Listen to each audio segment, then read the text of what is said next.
घड्याळात रात्रीचे 8:30 वाजले होते. बाहेर मुसळधार पाऊस पडत होता आणि रस्त्यावर शुकशुकाट होता. पण रमेशच्या मनात मात्र विचारांचे एक वेगळेच वादळ सुरू होते.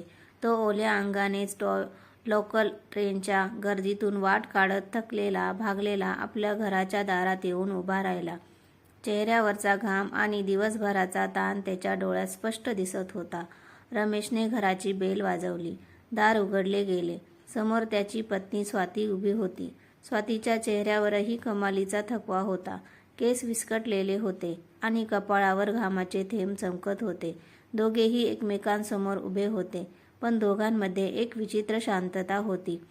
ही शांतता कोणत्याही भांडणाची नव्हती, तर एका सुप्त संघर्षाची होती, जो संघर्ष आजकाल प्रत्येक घरात पाहायला मिळतो. रमेश घरात आला आणि सोफ्यावर अंग झोकून देत म्हणाला, स्वाती, खूप भूक लागली आहे ग, प्लीज लवकर जेवायला वाढ. स्वाती स्वयंपाकघरातून म्हणाली, हो आलेच. भाकरी शेकते, गरम गरम वाढते. जेवणाचे ताट समोर आले. रमेशने भाकरीचा पहिला तुकडा तोडला, पण त्याचा मूड काही ठीक नव्हता. ऑफिसमध्ये आज साहेबांची बोलणी खावी लागली होती. बिझनेसचे टार्गेट पूर्ण झाले नव्हते. तो चिडून म्हणाला, स्वाती, भाकरी किती कडक झाली आहे ही. दिवसभर घरात असतेस, नीट मऊ भाकरी तरी बनवता येत नाही का तुला. स्वाती जी सकाळी 6 वाजल्यापासून न थांबता काम करत होती, तिने जेव्हा हे ऐकले तेव्हा तिच्या डोळ्यात पाणी आले.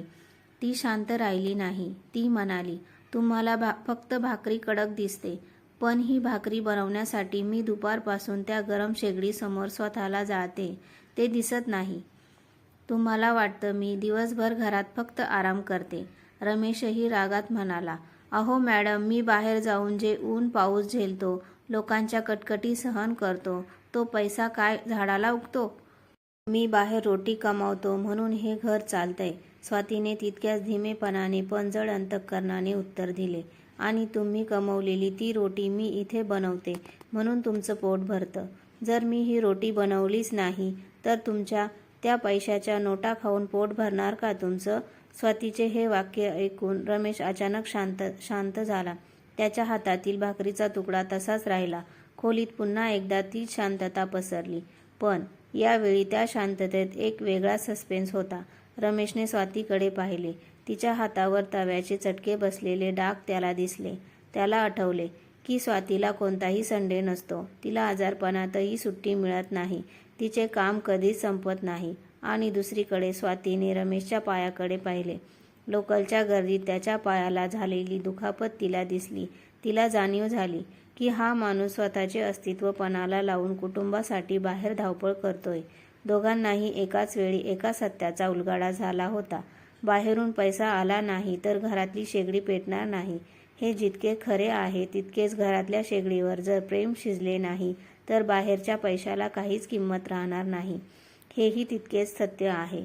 दोघेही थकत होते. फरक एवढाच होता की रमेशचा घाम जगाला दिसत होता, कारण तो बाहेर गाळला जात होता आणि स्वातीचा घाम स्वयंपाकाच्या धुरामध्ये हवेत विसरून जात होता, जो कोणालाच दिसत नव्हता.